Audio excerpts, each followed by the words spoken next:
Good evening, good evening, good evening, everyone. Just momentary setbacks. It happens all the time when you're doing live, live TV, live radio, and some certain things we can't avoid. But I appreciate you guys being consistent audience. Hello, everyone, and on the World Wide Web who's just joining us, and yeah. Let me reposition something real quick. It's bothering me a little bit, okay? And sorry about that. Just had to make a necessary adjustment, and I think that works. So, again, good evening, everyone. So, I'd like to welcome you to the Amir Shakur Speaks show, which brings the best of information, politics, and news, all done from an inspirational perspective. If you have not done so, please like and subscribe. And We're doing tonight's show for the ASN, and that is a global effort that I appreciate. We're getting support from the overall community on it. Amir Shakur, the Broadcasting Network, and it's kind of the news arm of what I'm doing. It's my brand, and thank you for your support. Thank you for your support. I'd like to welcome everyone to March 1st. Get ready to set your clocks back tonight. It's spring again, and we're getting there. We're getting there. If you're a Chicagoan, you know what I mean. Again, thank you for really standing by for this second season, and it's been a great thing for many reasons. And had a little bit of an emergency this evening, but I think I'm okay, and we're gonna embark on a great show. And sometimes, again, with technical difficulties in mind, sometimes we have to reinvent the wheel, and so that's what we're doing. Um, we're going to talk about the food piece, and I think it's very important to do that. But we're also going to talk about the update with what happened in overseas in Iran, because I think that there's quite a few potential updates that I want to share. So again, this is Amir Shakur Speaks, and I'd like to welcome you again. We're bringing the best of information, faith, and politics, all done from an inspirational perspective. Please follow, like, and subscribe, or like, follow, and subscribe. And if you haven't viewed this, or if you have not done so, please do that. Again, remember your voice matters, so let's stand up and speak out. So, it's beginning in April 6th, or excuse me, May 6th. Let me go back. Surprisingly, it's actually going to be March 6th. We're doing a Pioneer free training program. And that training program, we're partnering with LinkedIn, Facebook, SoundCloud, and the online community to empower individuals to unlock the potential of the influencer community, the influencer world, what I do. And it'll be an introduction. It'll be training day. So if you're interested, there'll be more information about that. But the comprehensive program later on that will come out of this starting May 7th will provide personalized training and consultation for individuals who are interested in a certified training in becoming a global influencer or using the influencer network. So Thursday's training day will be an introductory course, and every Thursday going forward, we're sponsoring a training day, and the training sessions will be held at 8 p.m. every Thursday night going forward. So I'm happy to embark on this journey and learn about, the influencer world from others, and share my knowledge as well. So if you want any information about that, email amirshakurspeaks@gmail.com, and I'll be happy to talk to you about your concerns or questions, motivate you if I have to. And I've been a successful influencer. I was a former journalist for the Huffington Post, had my own radio show. Also, I've been a TV commentator and a motivator for the better part of probably 20 years. So, let's start off our show with a new segment, and this one is the Clown of the Week. The Clown of the Week. So, the Clown of the Week this week will be, it's growing the community influencers. Thank you for your listening in and you're watching in, and thank you, one of our VIPs, Miss Beth. Hey, listen, why is this gentleman the Clown of the Week? Why do you think? Can somebody take a guess why this gentleman is the Clown of the Week?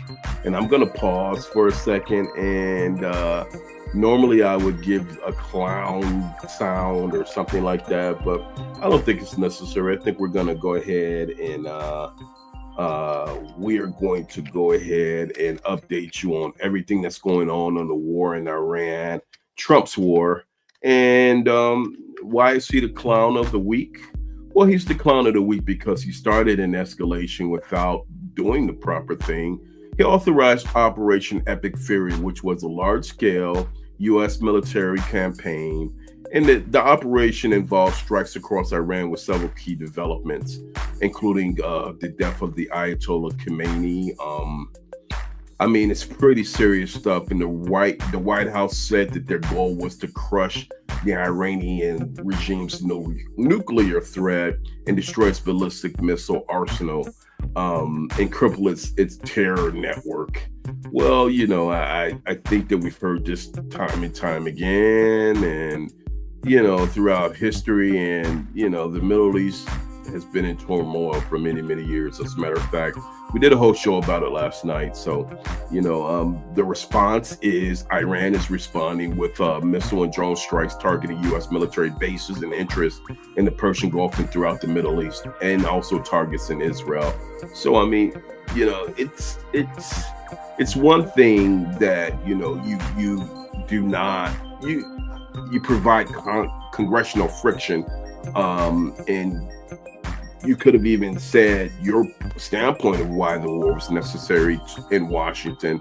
But top Democrats and Republicans are also moving to invoke the War Powers Act this week, which I strongly hope that they do, arguing that the administration must seek congressional approval for a prolonged conflict. And we'll talk a little bit more, check in on that, and we'll see where it's at. And again, it's definitely a global overreach. So I definitely appreciate you saying that. So Mr. Trump is our clown of the week, complete with clown makeup, the clown hat, and the clown nose. Looks looks right on him. What do you guys think? I think it looks good on him. Let's see. Yeah, it fits. All right, let's get him out of here. Get out of here. Second segment that I wanted to bring on is Ask Amir. Ask Amir anything. I guess I'm the new Ann Saunders.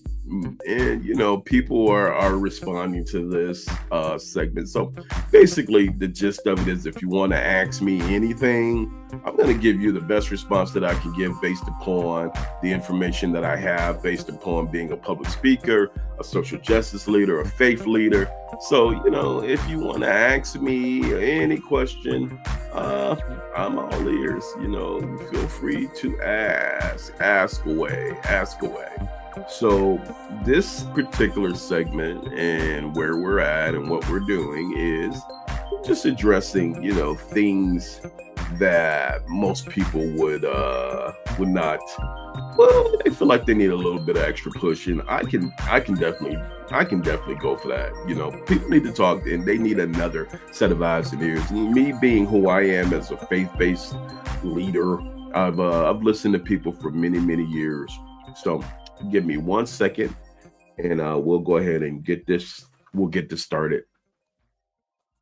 So hold on 1 second. Let me pull this up.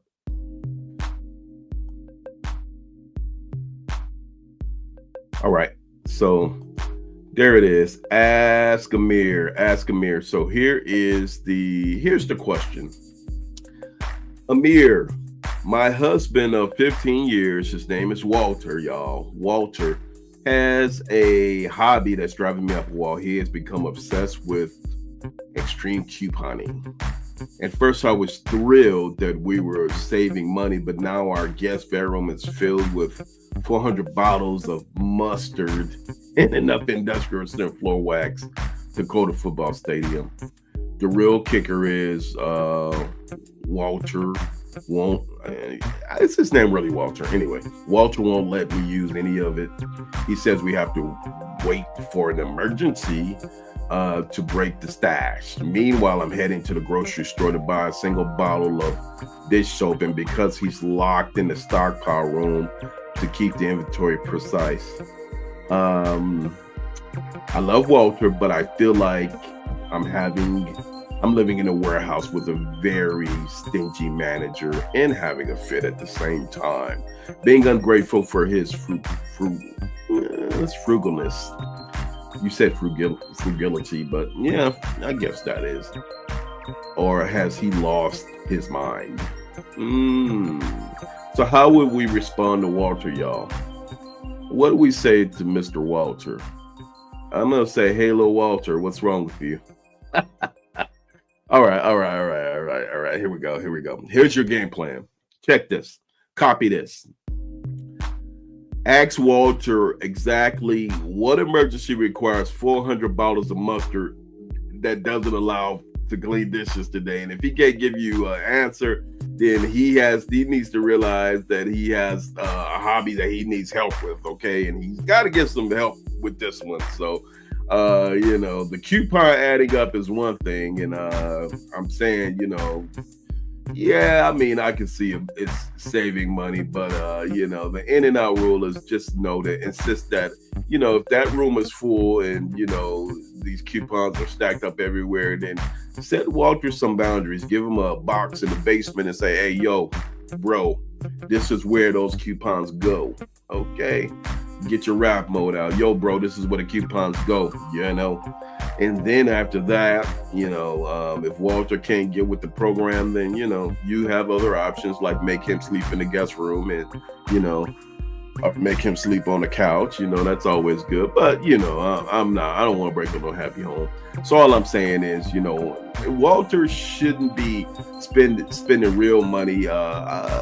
We get it. He's trying to save money, and that's a good thing. So we got to give him a half a cool point. We got to give him a 1-up for that. But the emergency mustard piece is, it's just out of the question. Cuckoo.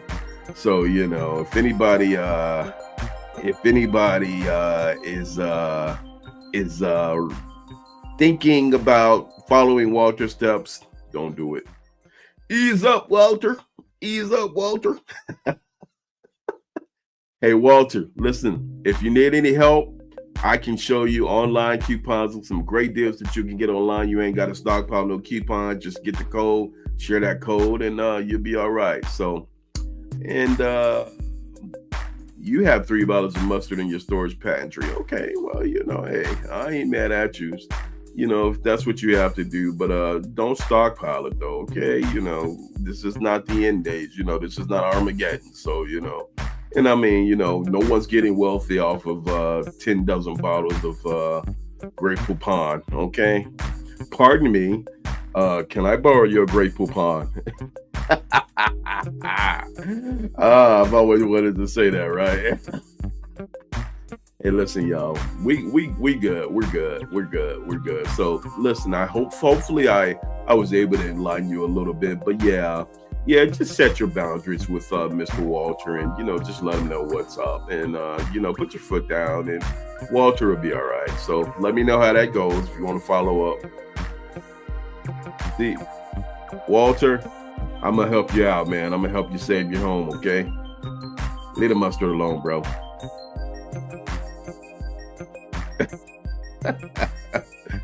I can be downright silly sometimes, y'all. I guess it's years of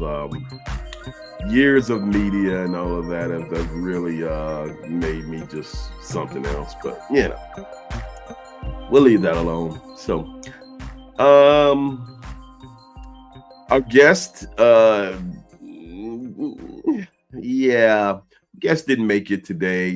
Not sure if it's her fault or mine. So, I think we can talk about the culinary stuff and talk a little bit about that.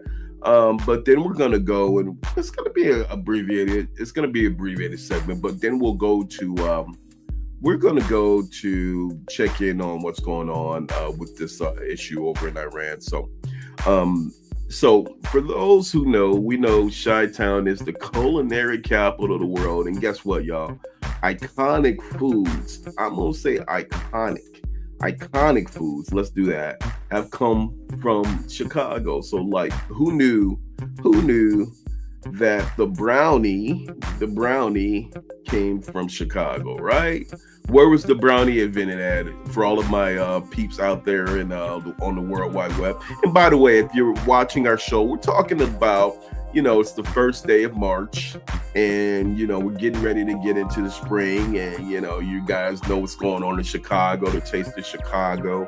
But my question is of the day is the brownie. Let's start with the brownie. Well, The brownie was created in Chicago. You can see it from the picture. And what's the history of the brownie? Who knows? I'm gonna ask. I'm gonna throw it out there. Don't nobody Google it, all right? But what is the history of the brownie? Do you guys know? Who knows? You can look it up if you want. I think that is very, very well. I like brownies, you know, but here's the thing. I'm gonna bring it up for you because I know you guys don't know. Because if you guys knew, you would know. Yeah, Italian beef came from Chicago. We did our own deep dish pizza. I believe that was made in Chicago. But what we're talking about is we're talking a little bit about the brownie right now, and then we'll talk about some of those other well-known Chicago dishes. So here's one. I want to give it to you. Let's give it to you. So hopefully we got this. So the brownie originated in 1893 at the Palmer House Hotel in Chicago. It was created specifically for the World's Columbian Exposition with socialite Bertha Palmer asked pastry chefs for a portable cookie-like dish and a dessert, I should say, for lunch boxes, resulting in a walnut-topped apricot glazed confection that is still served. So there it is. You guys, the brownie, yeah, well, it was sold at Marshall Fields and Bergdorf, but I think it's Bergner's, right? Anyway, it was sold there, but it actually originated at the Palmer House. And for those who don't know, the Palmer House Hilton is the Palmer House. Okay, so that's a little bit of that. The Chicago deep dish pizza. Yeah. So that's another one. I believe that Chicago is the home of the deep dish pizza.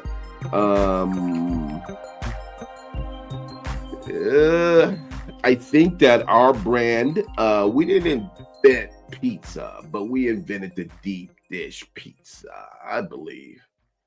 Let's see. Let me check real quick. Or who knows? Yeah. Yep. We did. We invented the deep dish pizza. So I'm going to ask the next question. The first person who gets it gets to buy me some deep dish pizza. Okay, the next question. All right, so here we go. Deep dish pizza was invented in Chicago in 1943. Most commonly credited to Rick Ricardo. Is that Ricky Ricardo? At their restaurant Pizzeria Uno, which is still around today. It was designed as a heavier, more filling meal. It featured a red, thick crust, abundant ingredients. Key features in creation include Chef Alice May Redmond and manager Rudy Malnati. Rudy Manali, if I'm messing your name up. Yep. You're gonna buy me some deep dish pizza, Beth. Okay, because you didn't get the next question. What's wrong with you? All right, y'all. So we talked about that. We're gonna move right along because I think it's very important. So Chicago, guys, has always been the culinary heart. Why Chicago rules for food is because for decades Chicago's held the best big city in the U.S. for food, and it's a massive part of its winning streak. People come to Chicago for the food. I'm a Chicagoan, and I go other places, and they say, "Hey, why you guys got all that good food and all of that?" And it's important. It's an important food city. So if you're a foodie, you're gonna come to Chicago. The intersection of high art and humble roots, and Chicago's identity has a dual threat. So we, on one hand, it's the birthplace of the deep dish pizza, and like we said, the Chicago style hot dog and Italian beef, and these are iconic dishes, right? Hey, by the way, Beth, no ketchup on that hot dog, please. All right, don't need it, don't want it, and just might want to hold the onions too.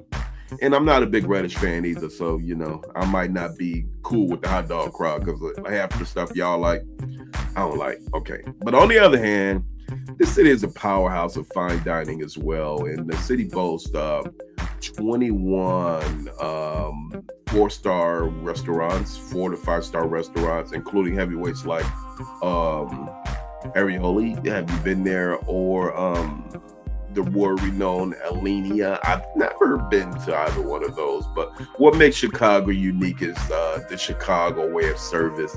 Even at some of the five-star restaurants like Kasama, and that's it's the Filipino restaurant.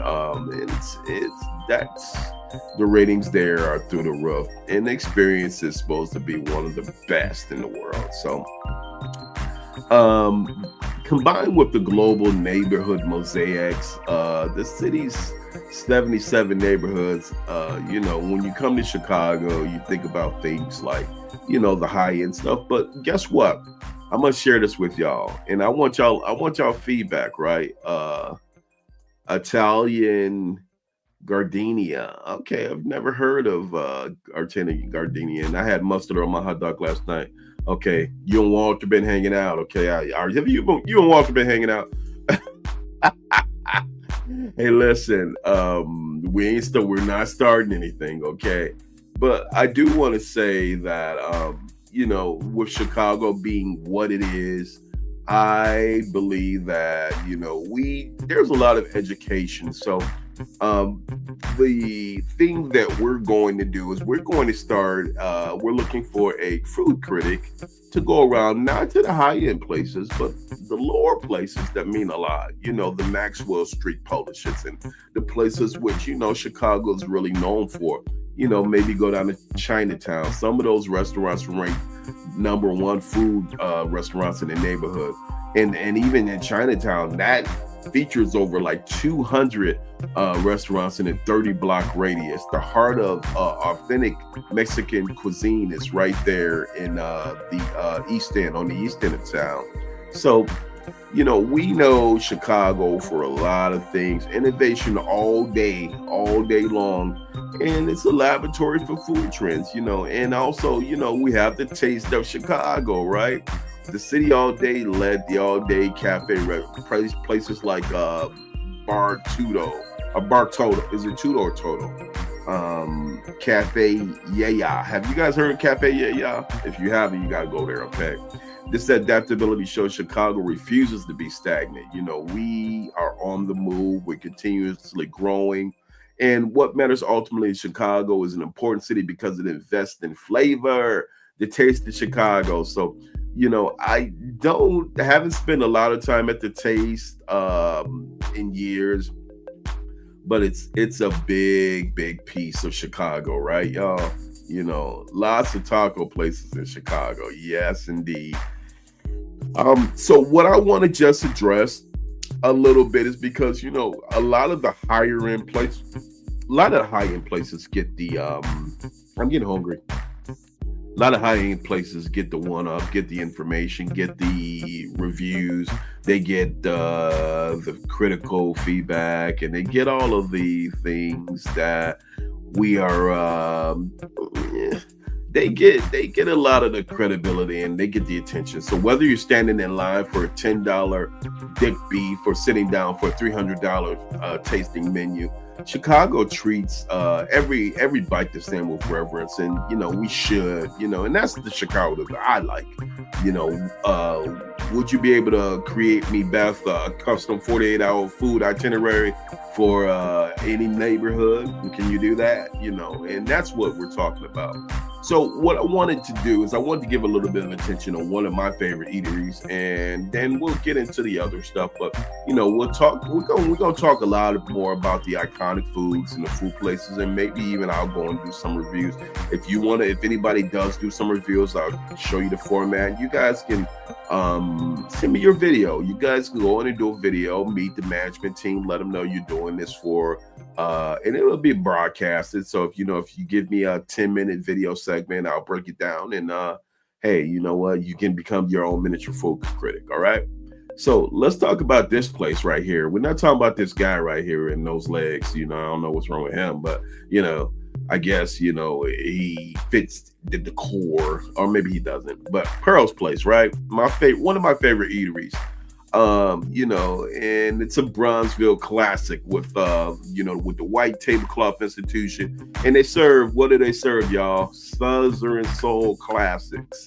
known for that buffet. I mean, if you want to get some perch, if you want to get some, if you want to get some baked chicken, you go to Pearls, and they're often breakfast, lunch, and dinner. Signature dishes include the fried catfish, shrimp and grits, and short ribs. Pearls Place, y'all. It's and I'm gonna say this. And if you go to Chicago again, if you haven't been to Pearls, it's in Bronzeville, historic Bronzeville, we call it. And check out Pearls again. You want you some fried catfish, you want you some shrimp, you want some grits and some short ribs, chicken and waffle. I'm sure that they got that. If not, they'll put it together for you. If they don't, so that's what it is. Have you been to Pearls Place? Who's been to Pearls Place? And by the way, gyros, I don't know if they're from Chicago, but if they are, that's a new thing. We'll look it up. I don't think so. I think that these foods here are from Chicago. But Pearls. Have you been to Pearls? If not, make a habit of going to Pearls. And then the equivalent on the west side is MacArthur's. And, it's a quintessential cafeteria style spot in the Austin neighborhood. And, they have food like smothered pork chops and gravy and dressing and traditional meat, side ribs, if you'd like to know more about any of these specific menus and current opening hours for any of these restaurants, hey, Amir Shakur speaks at gmail.com. And I'll tell you what it is. Pearls is great. Yeah, Pearls is great. So, MacArthur's is, even better. Oh, and by the way, Pearls is 3901 South Michigan Avenue. 3901 South Michigan Avenue. And the reviews on Pearls is 4-star, y'all. 4-star Pearls Place. You know what? Let me do this. Let's just, because we said we're going to talk about food, let's just go ahead and I'm going to share let's go look at some of their reviews. I think that'll be fun. We're talking about Chicago food, and we're going to have more fun with food because this is a food city. I want to have more fun with food. So let's share our screen and let's look at some of the reviews on Pearl's restaurant. Okay.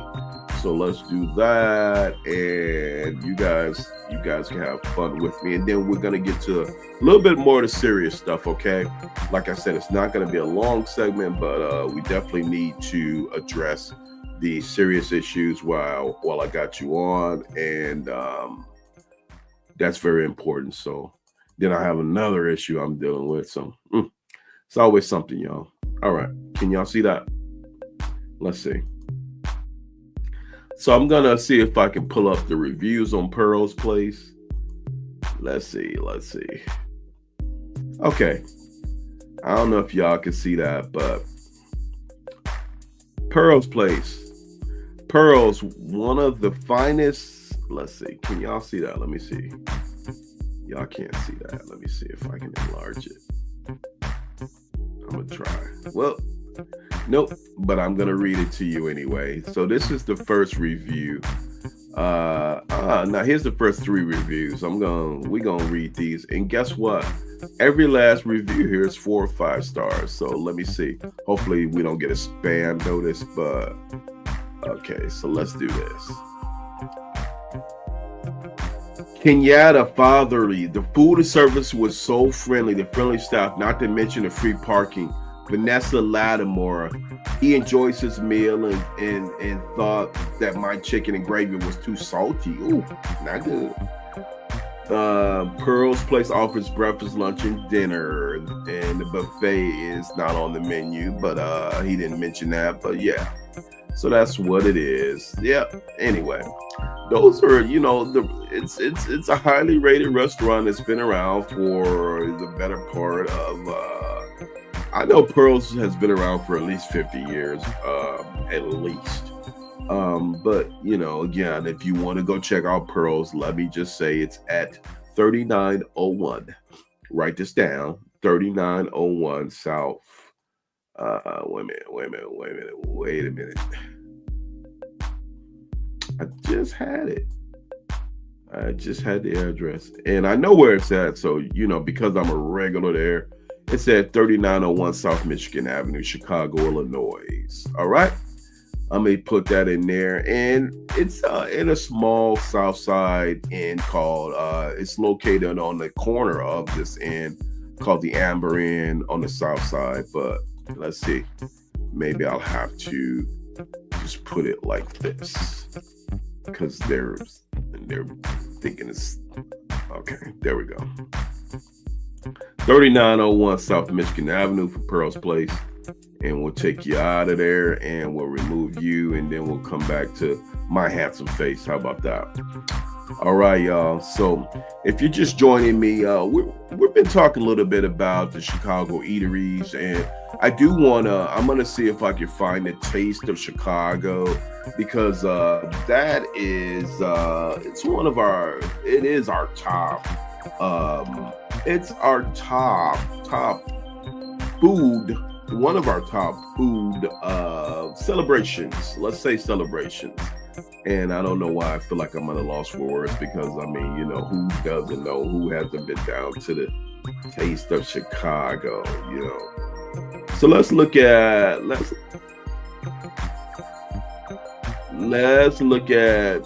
hitting the mark on showcasing Chicago, and let's look at last year's taste. Let me pull up that, and then we'll if you guys have anything else you want to say about it, food, Chicago food, and how we can tell our friends and neighbors who haven't been blessed enough to be a part of it, let me know. All right, so let's look at this review of last year's taste, and then we will remember that's in September, so let's go ahead and check it out.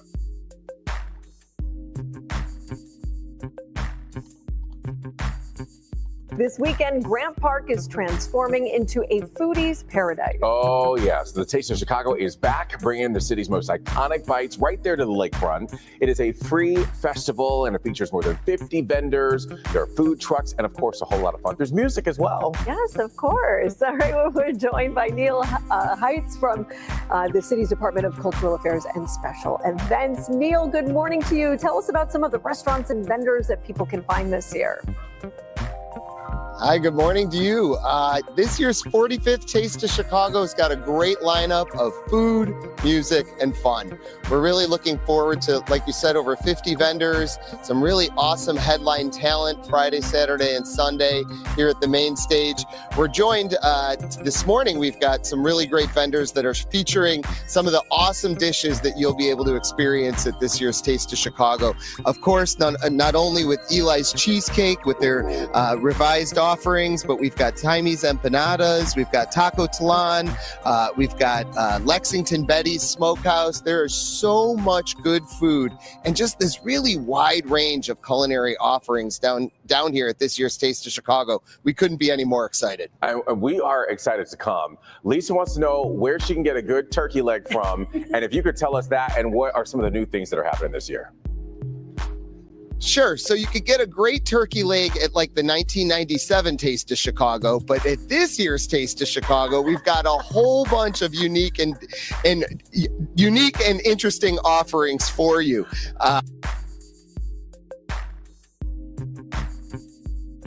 So guys, I'm going to stop right there. And, I just want to let you guys know that, if you're interested in the taste, let me move this a little bit forward. If you are interested in the Taste of Chicago, and because we're talking about this signature, I mean, you see CeeLo Green right there, right? We're talking about the signature pieces of Chicago and what Chicago is all made about, because this spring and this summer, we want to invite our friends who haven't been here to come to this is the world's largest food festival, and it's held annually in Grant Park. And It was moved to September for 3 years, but it'll be back in 2026 in July. So, that's the thing from July, I believe July 8th, right after the 4th. So if you're here for the 4th, you could probably, if you could manage to stay, you'd be a part of the taste this year. And again, it's located in Grant Park and near Buckingham Fountain, which is a beautiful, beautiful, all of that lakefront area is beautiful. It's free, and food and beverages are purchases directly from the vendors. So, they're no longer using, I don't think that they're using, that you can do cash or card. You don't have to get tickets or strips anymore. So that's the old thing of the past. You can just pay the vendors. Over 40 vendors and food trucks are offering iconic dishes and deep dishes. And like Beth was saying, the Chicago style hot dogs and Italian beef. And you got free concerts. Like I said, there's CeeLo Green last year. So the concerts that are at the Patillo Band Shelter, and you guys have seen that before. So, again, we're talking about the whole Chicago food piece, and I'm putting it as a healthy part of our agenda. Chicago is synonymous with food and sports and art. So, really big areas on that, and we got to represent. And for those outside, we encourage you to come. All right. With that being said, I wanted to go back, and by the way, if you have just joined us, this particular segment was about our future plans for what we're doing with food. And we had our young lady who's she's a growing food critic. She's going from social justice to food, so maybe we'll get her back on. I don't blame her. I blame me a little bit, but anyway, whatever it is, we have to deal with it. Such is life. So you do know that I do want to share that the tragic events over the weekend. This is a more serious, on a serious note. The tragic events over the weekend have called for us to, let me remove this, have called for us to really take a second look at what's going on overseas and with the Iranian strikes. And I really want to take time to review that, because I think that attack, it's changing. It's moving parts that are changing every day. So as of March 1st, Iran, it's in a state of high density conflict. The United States is on high alert as well, y'all. We are on high alert as well. And I will go back. We'll go back into a little bit of that. What we saw from yesterday is that the conflict, the unauthorized attack from the Trump administration on Israel and on from Israel and the United States forces on Iran. So let's talk a little bit about that, and then we'll go to a video. I'm not choking up, but I mean, the emotion level is really getting to me, because I think that this was an unnecessary conflict, and now we're seeing lives being lost. But like I said, there is a state of high intensity conflict following major military operations launched by the United States and Israel. And the situation is rapidly evolving, with reports of significant leadership casualties and Middle East regional retaliation strikes, or retaliatory strikes, I should say. On Saturday is when this thing began in the wee hours of the morning. The U.S. and Israel launched Operation Epic Fury, or there's a little small running joke, and it's not really a joke, because they're calling it Epic Fury, but Epstein Fury, I'm sorry, is what it is. But these strikes have taken lives, and Iran is under attack. It definitely is under attack.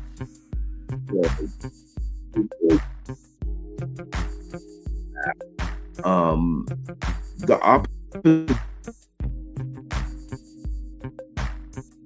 necessary escalation And a lot of the people on the left and even some right wingers are saying, are asking, why did this have to happen? And did President Trump get the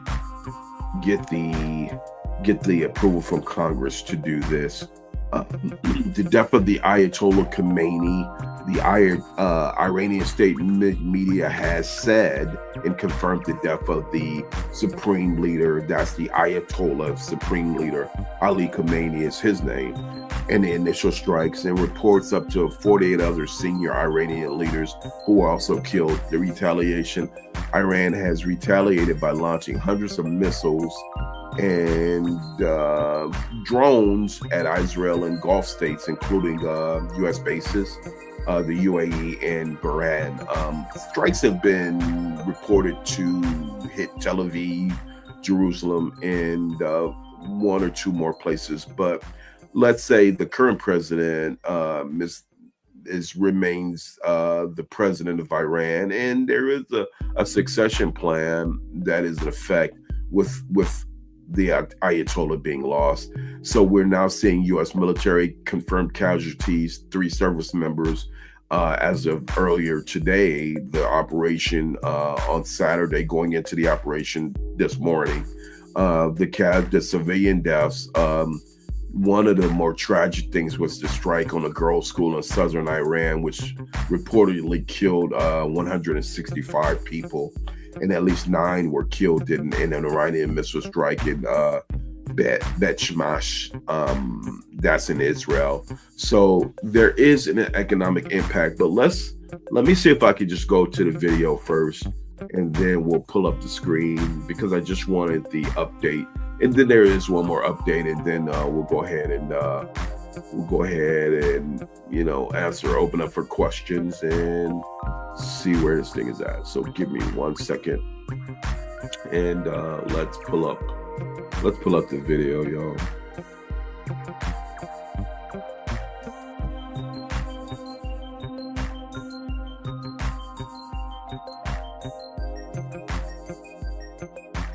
As rockets continue to rain down across the Middle East, Britain agrees to let US forces use British bases to strike Iran.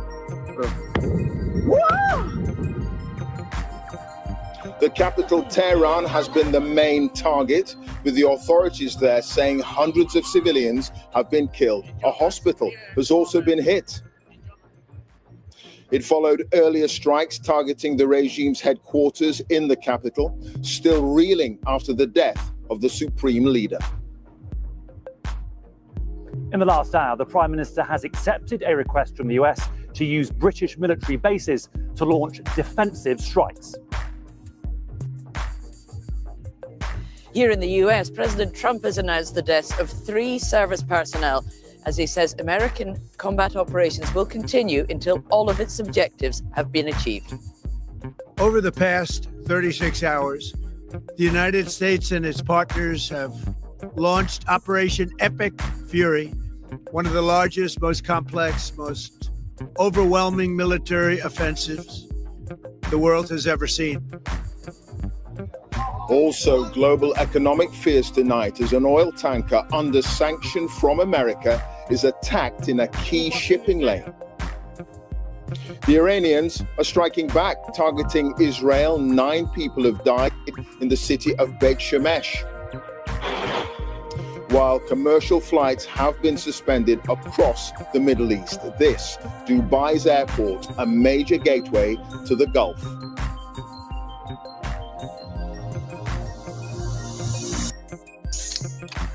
Nuri protein milkshakes are made with ultra.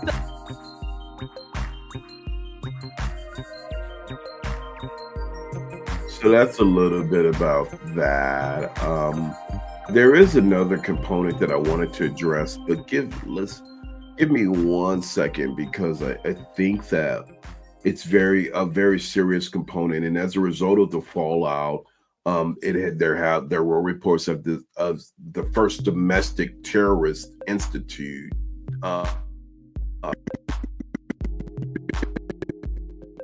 U.S. an ongoing investigation, but I definitely want to hear a bit about that. And as of right now, if you folks did not know, the U.S. does remain on high alert. So give me 1 second and we'll try to get production to pull that up. And those reports are very important because, this thing is spiraling downward, and it's being diminished gradually as we speak. So I really want you guys to have the information as soon as we can pull it up. All right, there we go. So this is the FBI is investigating the first possible terrorism after, with the fallout of Iran and the situation in Iran. But let's look at that as well. And let's show the video on that. So hopefully you guys can see that. Let me see if I can add it to the stage, and bear with me. All right. Around 1:58, we had a call came in that someone was shooting around Buford's Bar. We know that a vehicle, a large SUV, drove several times around the block in that area. At one point, he put his flashers on, rolled down his window, and began using a pistol shooting out of his car windows, striking patrons of the bar that were on the patio and that were in front of the bar. He then proceeds westbound on 6th Street, goes to Wood Street where he parks his car, gets out, once again, starts shooting his gun at some people that are walking by. He then walks east on 6th Street. When this came out, we were about 56 seconds away coming from east to West Austin, and that saved multiple lives. As the officers were responding, again, our suspect was coming toward East 6th Street. Officers were coming toward him, and at the intersection, he was shot and he was killed. The FBI is working in lockstep with Austin Police Department. Obviously, it's still way too early in the process to determine an exact motivation, but there were indicators that on the subject and in his vehicle that indicate potential nexus to terrorism. There is no question in my mind that the quick response of the police officers and of our EMS personnel and those professionals made a difference and saved lives. That is an important thing for us to keep in mind as we go through this, both the trauma of this and the investigation. It's so easy to become a podcaster. So we are, this FBI investigation. I'm going to bring it, the video back. I guess they're stopping for a break, commercial break. And while we're waiting on that to come back through, I just want to, I want to let folks know that this situation in Iran has reached a volatile and a turning point. So we have to be aware. And as of today, the landscape has shifted from an internal civil unrest to a full-scale international military conflict. And it's a constitutional crisis for the world. So we have to really keep our eyes and ears on the ground. This Operation Epic Fury is what it's called, targeting the Iran nuclear facilities has got the world up in arms, and the military centers and the global militaries are really, the international security infrastructure is being challenged and pushed like we've never seen before. So, we are, we're in for a struggle with this one. And for those who want to thank the president, I'm going to say hold your emotions, hold your thanks. The objective was that they would do a regime change, but I think that someone underestimated the Iranian people, and the regime change is something that they're used to. If you decapitate the leadership in Iran, disabling their security, within days there will be a succession.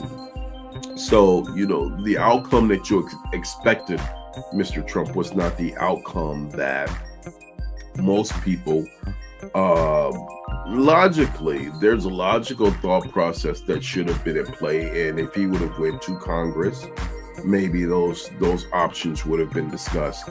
But in the meantime, we are in for we are as we speak, I wouldn't say we are in a economic we're in for an economic downfall, because the goal and the stated objectives is one thing, but the outcome is a whole nother thing. And there is an economic component, because there's the Strait of Hormuz, which controls more than half of the nation, or excuse me, the world's oil. And that's being slowed down. So the landscape has shifted again from an international conflict to where we're at now. And the United States in leadership and Israel leadership, I think that you bit off more than you can chew this time. And we can't assume that control is something that will happen automatically, but this is something that may be going on for a prolonged period of time. And if you thought that you were going to get into a 4-day war and then put pressure on the Iranians, they today, as folks know, maybe for the folks who don't know, the Iranian government was offered a ceasefire and they turned it down.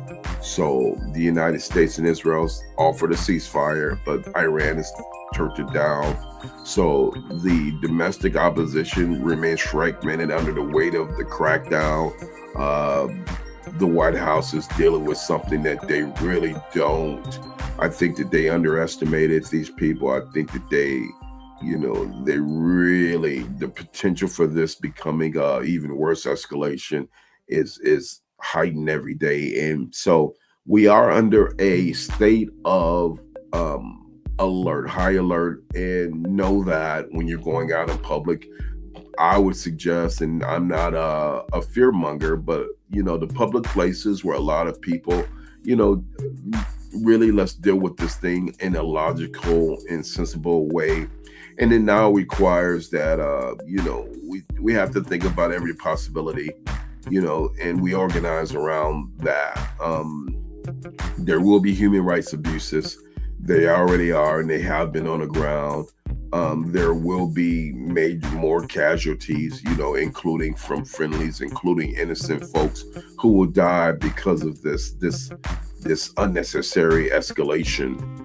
And if we want to deter for the future, then I'm hoping as of this morning, Monday morning or tomorrow morning, for those who are not on the East Coast, I'm hoping that they will organize and will get some political support for a transitional referendum to draw a slow ceasefire, and that includes, national governments or international governments in lockstep with it. And we want to prevent the military juggernauts from falling into a vacuum in this region. And the bottom line, the problem is no longer representative of just a regime. It is it's the work of a failed state in the heart of the Middle East. It's the work of a failed regime in the United States of America, in this administration under President Trump.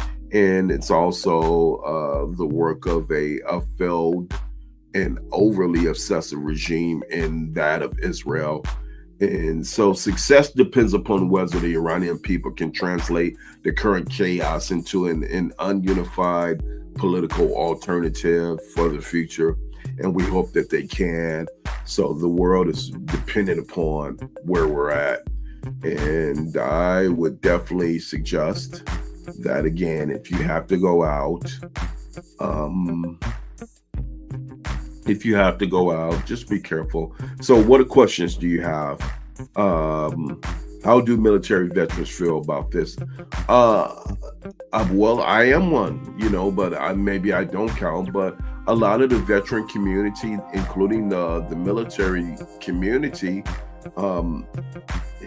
both from the standpoint of the reservists and folks who are active duty, are still wondering what was the reason for the declaration and why did we go into this escalation. And there's big question marks in the sky on it. What has the president declared for the U.S. citizens?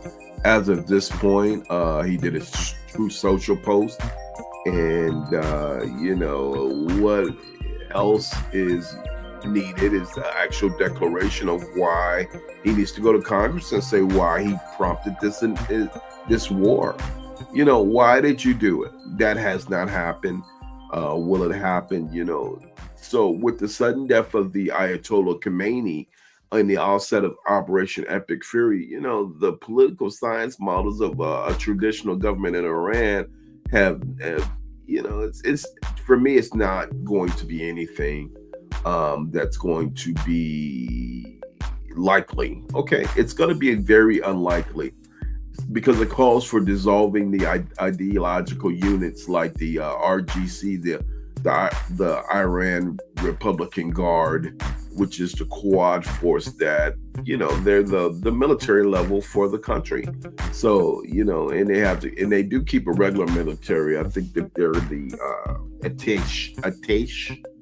What I was reading there, the A.H. I don't know a lot about it, but I have written about the subject. So the final goal is that, secular democratic republic can be put there in Iran, but that's not going to happen anytime soon. And from the international reformists, we need quality minds, leadership from around the world to stand in and say, hey, we need you at the table, because the risk of further escalation in an already failing sensitive state in the current military strikes and the widespread popular rejection of the reasoning and the rationale is just it's being filled around the world. So yes, Congress does need to speak.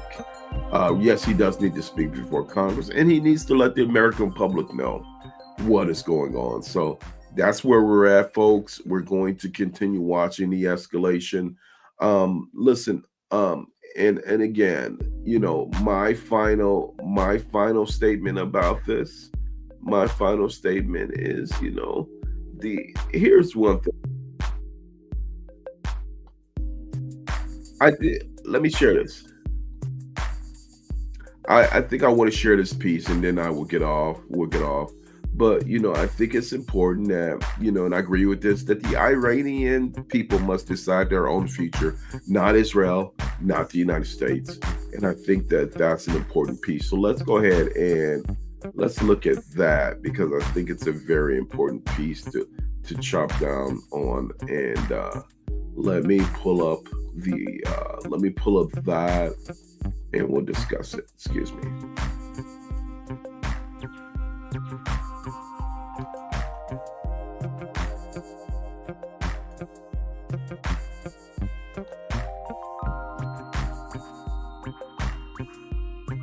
It was your family that was overthrown. It was your father that was overthrown. There was a reason for that, and I wonder how you sort of talk about that right now, how you think about that right now. And also, like it or not, Ayatollah Khomeini had a ground game.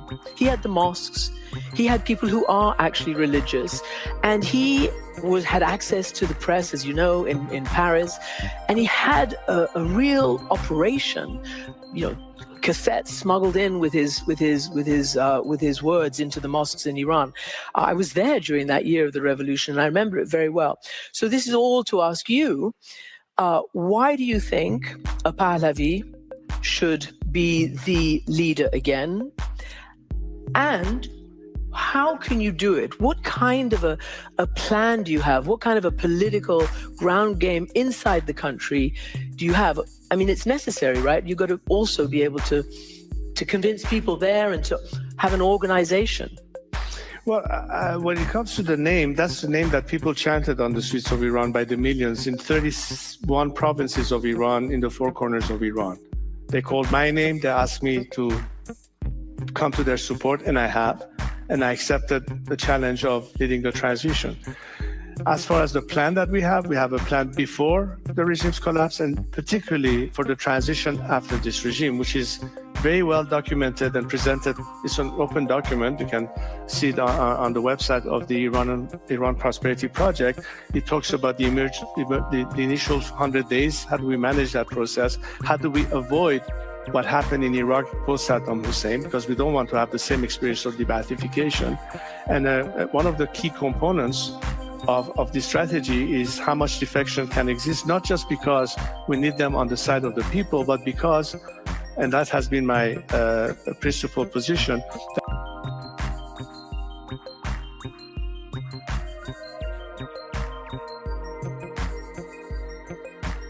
I'm going to say that, you know, that was Christina Amanpour, and this was Raza